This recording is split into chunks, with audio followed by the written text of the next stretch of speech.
Sekarang kita masuk pada fasa solid ya. Ada 5 jenis mekanisme untuk terjadinya dielectric breakdown pada material dielektrik yang memiliki fasa solid, yaitu intrinsic breakdown atau electronic breakdown, kemudian ada thermal breakdown, electrochemical breakdown, internal discharge, dan insulation aging.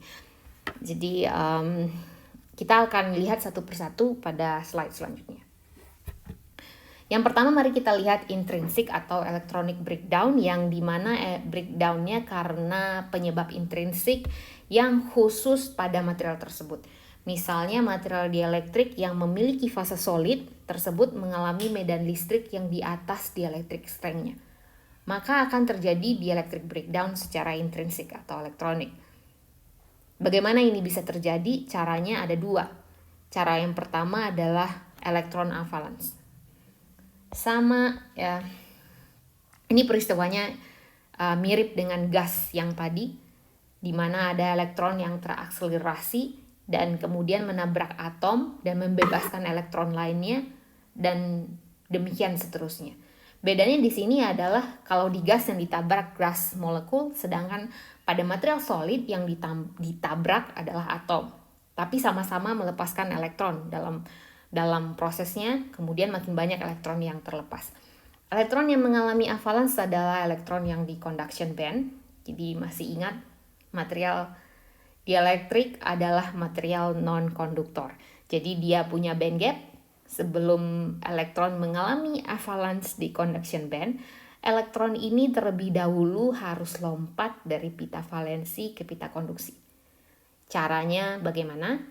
Ketika material dielektrik tersebut terkena medan listrik yang besarnya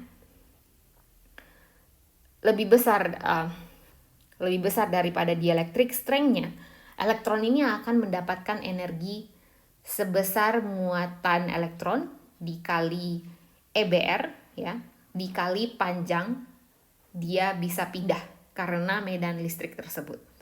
Jadi ini adalah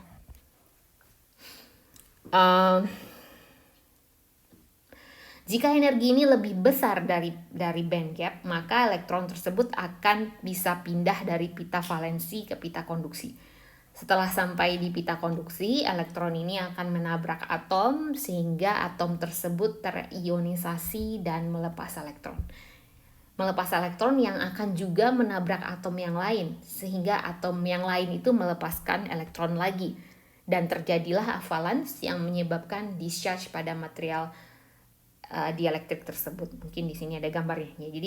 Jadi pertama elektronnya harus lompat dulu dari pita valensi ke pita konduksi apabila terjadi medan listrik yang sangat besar sehingga dia punya energi sebesar ini tadi. Lalu sesampai di pita konduksi, elektron yang terakselerasi ini menabrak satu atom, atomnya melepas atom ini melepas elektron satu, jadi tadi elektronnya cuma satu, sekarang jadi dua elektron ini tabrak lagi atom yang lain, lepas lagi, jadi berapa sekarang? Jadi 4 ya, begitu seterusnya. Akhirnya terjadilah discharge. Kemudian cara kedua adalah tunneling, yaitu di mana tiba-tiba ada injeksi elektron yang banyak dari elektroda akibat medan listrik yang tinggi. Jadi injeksi elektron ini juga dapat menyebabkan discharge. Jadi sama tadi yang sebelumnya, tiba-tiba, jadi sekarang tiba-tiba ada elektron yang banyak yang masuk di sini, akhirnya elektronnya bisa sampai ke elektroda selanjutnya.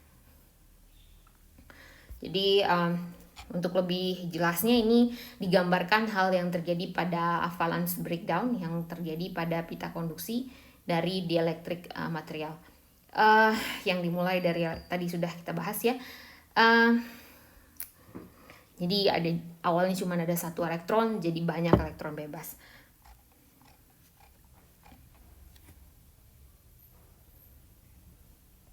Oke.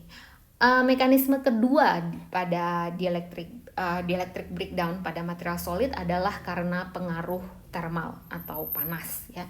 Sebelumnya kita sudah belajar yang namanya dielectric loss ya, atau energi yang hilang pada saat dipole moment dari material dielektrik tidak bisa mengikuti frekuensi listrik AC dengan sempurna.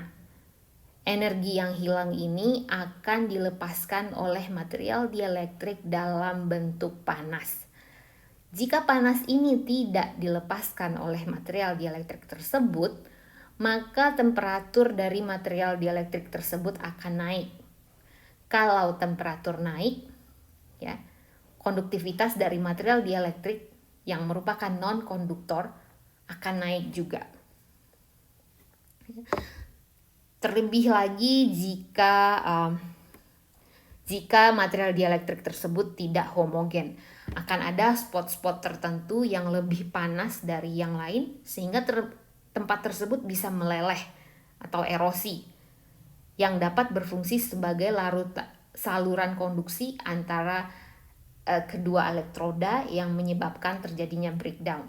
Ya, jadi bisa Anda bayangkan di sini saya punya 2 elektroda lagi, lalu ada material dielektrik, karena ini bolong karena ini tidak homogen, akhirnya bisa terbuatlah saluran untuk elektron bisa lewat dari elektroda 1 ke elektroda 2. Pada thermal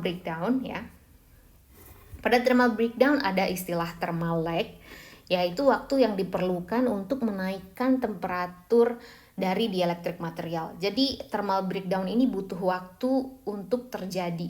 Dan tergantung dari temperaturnya juga, temperatur lingkungan juga. Sedangkan intrinsik tadi, sekalinya medan listrik di atas dielectric strength, dalam hitungan nanosecond dia langsung breakdown. Ya. Sedangkan thermal breakdown itu butuh waktu untuk memanaskan material dielektrik tersebut. Dan ini tergantung dari heat capacity-nya material tersebut. Jadi ini paling sering terjadi pada keramik dan kaca karena dua-duanya tidak gampang mengalirkan panas.